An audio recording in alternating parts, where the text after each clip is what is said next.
Hi, it's Finn. How would you like to learn how to skunk the narc in 15 minutes or less? Some of you may not know the term skunk. The word skunk only means to defeat, just like a real skunk. You piss on them and they go away. Okay? Great. Let's begin. When the narcissist sees someone that they want to target, remember that there is a high level and a low level of narcissist. First, they've already looked at you and sized you up. So, if you're dressed up nice from head to toe and they come and talk to you, then you already know that them coming to you is a compliment. They're coming to you to talk to you because they're trying to align themselves with this beautifully dressed up image that they see. And they know everybody else sees your beauty, so they know that they're being seen with you. So, from that standpoint, you know that you got a smart narcissist. You can go ahead and size them up too. If they're not up to your standards, you can psychologically raise your tail and piss on them at that very moment, alluding to them with your body language that you're not interested. There's two ways that you can do this. You can say no per their every request at any time. If they inquire about personal information, you can say, "Why do you ask?" Your question throws them off their focus of scheming. If they respond with, "Just curious," you can piss on them again by retorting, "That question is not necessary." If they're still standing around you, turn your back on them or start speaking to someone else within your proximity. Observe how quickly this shuts them down. That skunking may happen in less than 5 minutes. Now, if you're dressed in a very relaxed way, in a casual way, and somebody approaches you and attempts to engage you in conversation, a narcissist would not be able to tell much about you from your casual attire. So this narcissist may be a low-level narcissist. Their purpose will be to engage you in conversation for the motivation of personal inquiry, as in questions that are of a personal nature. They may begin as normal people do, saying, "How are you?" or "I like your shoes."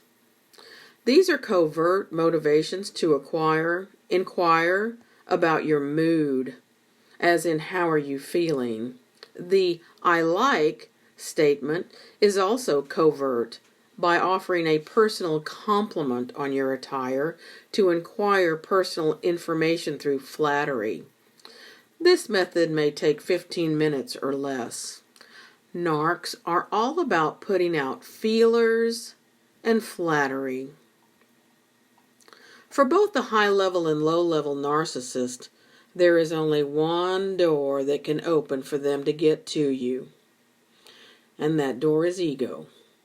If you are not sure how to define ego, I can help you with that. Ego is your personal identity that you are invested in.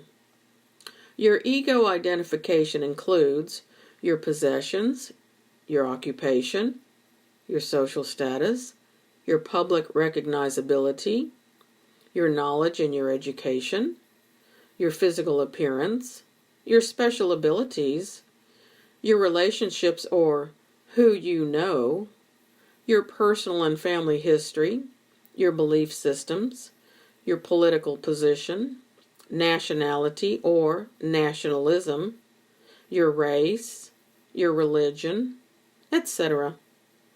All the personal investments that you made in yourself that identify your bank account of narc supply. These ego identifications are your personal currency. And currency is an interesting word. Think of it as an electrical current. Your currency is your value of frequency, vibration, energy, And we all know that energy is a source of supply for the bankrupt narcissist. Now, I want to talk to you about you. What do you think is in the life of no contact? What do you think is on the other side of narcissistic abuse?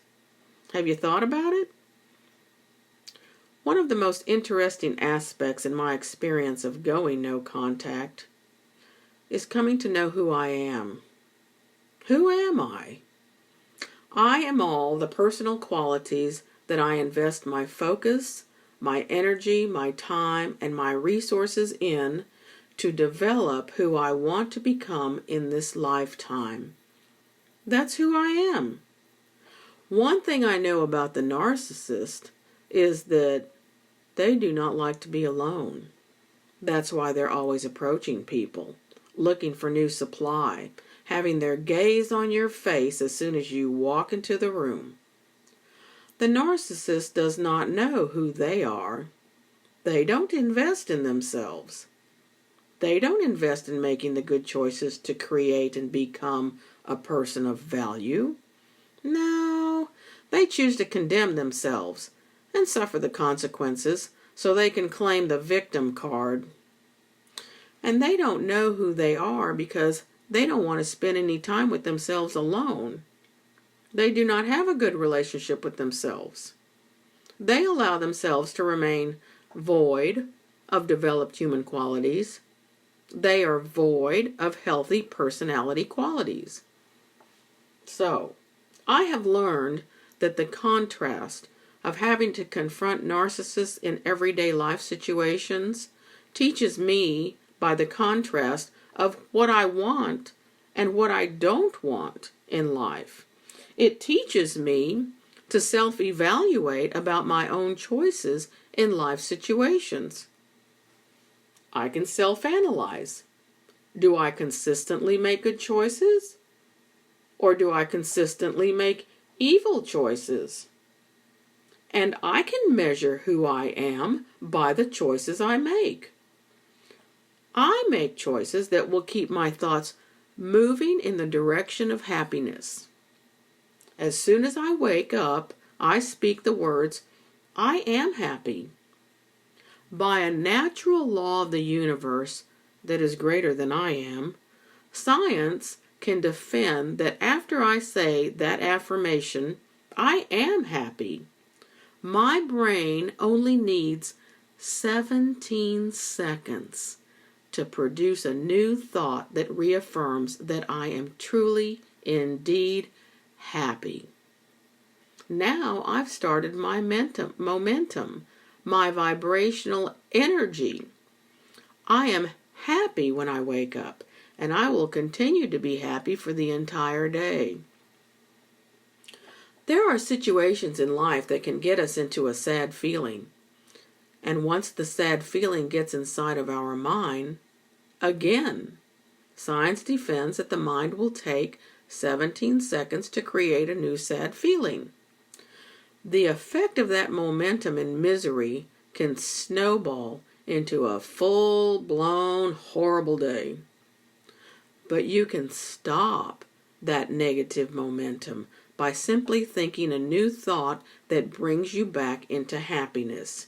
And in 17 seconds, a new happy feeling will arise in your thoughts. I'm not a scientist. I cannot tell you how this works. I only know that science tells us our brain is a computer, and it listens to our self-talk. A narcissist has their self-talk too, and their self-talk is 100% negative every day, all day, since childhood. They are the walking epitome of misery, and that begets all the misery the world can throw back in their face. In science, this is called the law of attraction, and it can be negative or it can be positive. It's a magnetic effect, and humans are 80% water. Water is magnetic, air is magnetic, and your reality comes into fruition by your positive or negative thoughts. And thoughts are water too. It is your choice every waking moment of your life. Your thoughts are your choice. When you're asleep, the momentum of your thoughts cease until you wake up again. And if you speak or think a happy thought as soon as you wake up, in just 17 seconds, you will start the momentum of continued happy thoughts throughout your entire day. What a blessing of good news. I am going past the 6-month mark of my no contact phase from generational narcissistic abuse. I can honestly tell you that I don't recognize myself. My no contact life reset has brought me a type of happiness that I've never known in my entire life. I feel elated from the outpour of endorphins as soon as I wake up. I can't explain it.